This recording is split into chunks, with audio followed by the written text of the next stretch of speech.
Assalamualaikum warahmatullahi wabarakatuh. Teman-teman semua, terima kasih sudah mengklik video ini dan semoga semua dalam kondisi yang sehat walafiat. Dan semoga dimudahkan terus segala urusan serta dilimpahkan rezekinya dan juga dilindungi Allah SWT dimanapun semua kita berada. Amin ya rabbal alamin.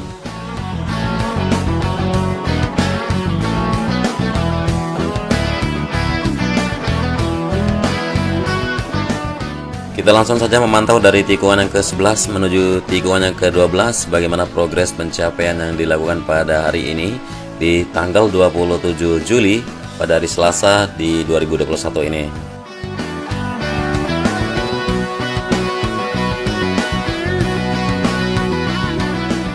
Ya, adapun pembebasan lahan di ujung jalan kawasan khusus Mandalika yang dijadikan sirkuit MotoGP ini sudah akhirnya selesai. Yang seperti kita lihat di sisi kanan di sini, di sisi kanan dari tikungan yang ke-13.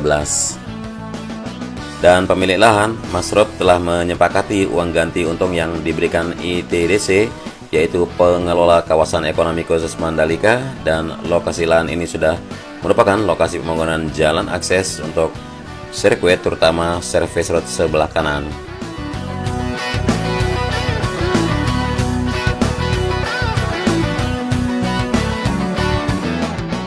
Ya, informasi yang saya dapatkan dari Direktur Operasi dan Inovasi Bisnis ITDC, Ari Prasetyo, sudah mengatakan kalau proses pengosongan lahan dan bangunan ini dilakukan mengedepankan pendekatan yang humanis sehingga keluarga pemilik lahan enklave dengan sadar bersedia melakukan pengosongan.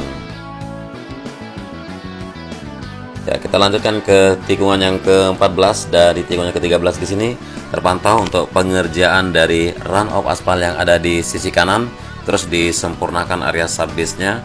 Kemudian di sisi kiri belum dilanjutkan pengerjaan karena masih merupakan jalur untuk distribusi material atau jalur pengangkutan beberapa alat berat dan sebagainya, dan nantinya akan dituntaskan.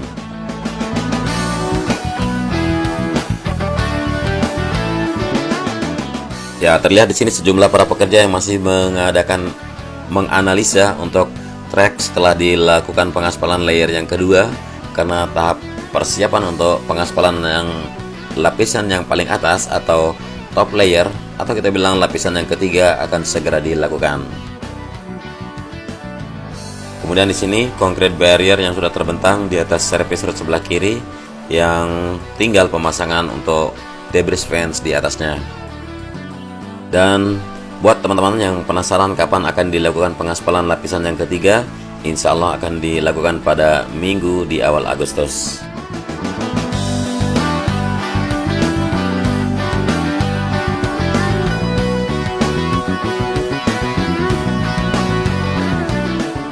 Jadi urutan ruang lingkup pekerjaan yaitu penuntasan pengaspalan pada run off aspal dahulu, barulah dilakukan pengaspalan lapisan yang ketiga, dan itu pun dipastikan kalau service road sebelah kiri maupun kanan sudah teraspal semua.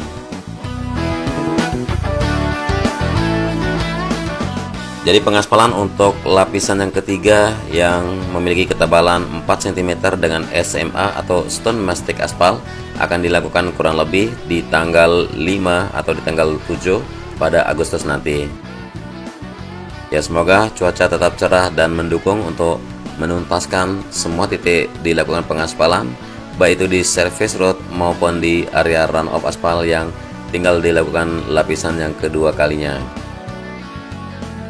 Dan setelah pengaspalan dari trek utama, yaitu pengaspalan yang terakhir di top layer atau layer yang ketiga, barulah bisa dilanjutkan pengerjaan untuk curve sendiri. Karena curve akan mengikuti ketebalan dari aspal, baik itu trek yang ada di bagian tikungan, terutama yang berdekatan dengan run off aspal, jadi ketinggian curve bisa mengikuti.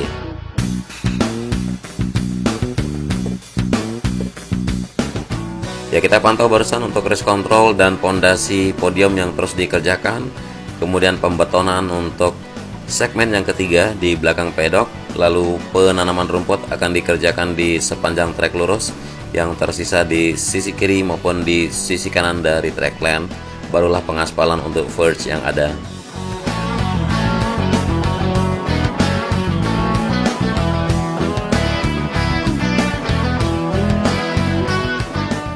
Ya, di bawah sini, di depan sini merupakan tunnel yang pertama untuk sisi sayap sebelah kanan sedang melakukan penyiapan dari jalur pipa besar yang melakukan sistem drainase untuk tunnel sendiri. Ya, seperti yang kita tahu, tunnel di sini yaitu tunnel 1 maupun tunnel 2 tetap saja ada aliran air yang melembes dari laut, dan ini bukan masalah ada kebocoran dari pembetonan, tapi memang sistemnya dibuat seperti itu.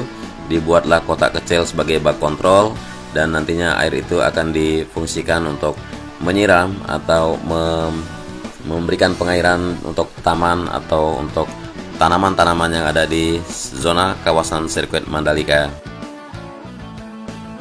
Karena kalau tidak dilakukan bak kontrol seperti itu, maka bisa dibilang nanti tunnel atau struktur dari bangunan tunnel sendiri akan mengalami sesuatu yang tidak maksimal. Dan walaupun air sedang surut, namun bagian dasar tunnel itu lebih rendah daripada air yang surut, kurang lebih perbedaannya sekitar 2 meter sampai 3 meter. Jadi pembuatan bak kontrol untuk melakukan kontrol air yang ada, dan itu harus dilakukan untuk kelangsungan dari tunnel sendiri. Kemudian kita berada di tikungan kelima. Sekarang kita memantau untuk run off aspal yang sedang dilakukan layer yang kedua di sisi kiri dari track lane di tikungan kelima menuju tikungan yang ketujuh. Seperti terlihat di sini, saya coba akan naik lebih tinggi supaya terpantau lebih luas ya teman-teman.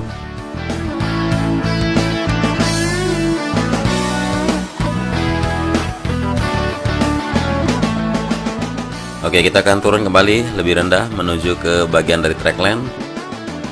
Ya, terpantau di sini dua finisher yang sedang menuntaskan pengaspalan menuju ke tikungan yang ketujuh yang terlihat di depan sini, dan pemadatan untuk pengaspalan dari sejumlah roller yang maju mundur barusan kita lihat bersama. Kemudian kita sekarang berada di bagian tunnel yang kedua.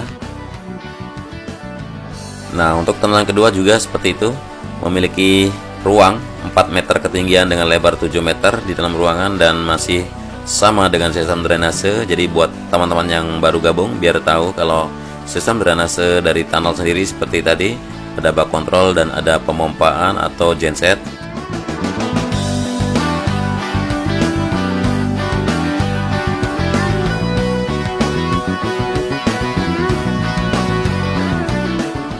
Ya, dari tikungan ke-9 menuju 10 terpantau untuk area verge yang mulai disempurnakan subbase-nya. Kemudian ya, inilah tikungan ke-10 yang berada di pinggir pantai, langsung pinggir Laguna juga.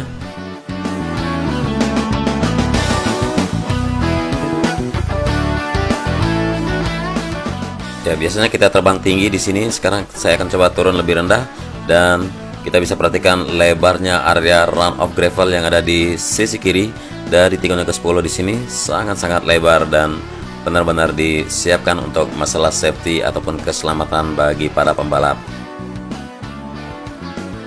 Dan area gravel bed yang sudah semakin diratakan atau dirapikan menuju tikungan ke-11, dan inilah bukit 360 yang bisa memanjakan mata di saat teman-teman lagi nonton MotoGP atau WSBK dan sebagainya. Nantinya di sini sambil melihat ke arah Pantai Kuta yang ada di depan sana dengan pemandangan sunset yang terbenam langsung di bagian sisi barat untuk sirkuit MotoGP Mandalika.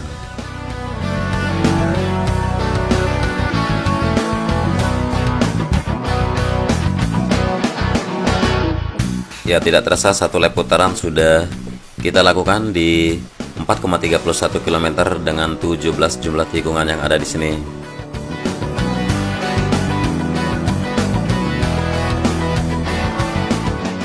Ya, kita kembali lagi di atas udara ya, melihat di sini. Nah, jalan tol udara menuju Mandalika sudah resmi beroperasi sekarang. Jalan tol udara yang diresmikan merupakan jalur penerbangan helikopter dari berbagai lokasi di Pulau Lombok menuju kawasan The Mandalika dan sebaliknya, termasuk rute Bandara Internasional Lombok di Praia. Kemudian kegiatan untuk penerbangan helikopter Dona nanti juga sudah disetujui untuk meliput atau mengambil gambar atau merekam yang komprehensif dengan hasil sangat-sangat indah untuk pemandangan dari sirkuit MotoGP Mandalika bersama dengan adegan-adegan saling salip dan menyalip antara para pembalap yang menambah keseruan dari apa yang kita tonton nanti akan disajikan langsung dari Mandalika ini.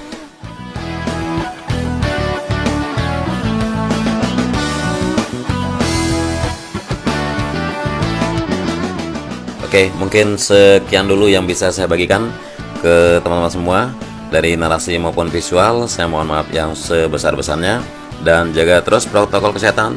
Terima kasih sudah menyimak sampai akhir durasi. Selamat beraktivitas dan wassalamualaikum warahmatullahi wabarakatuh.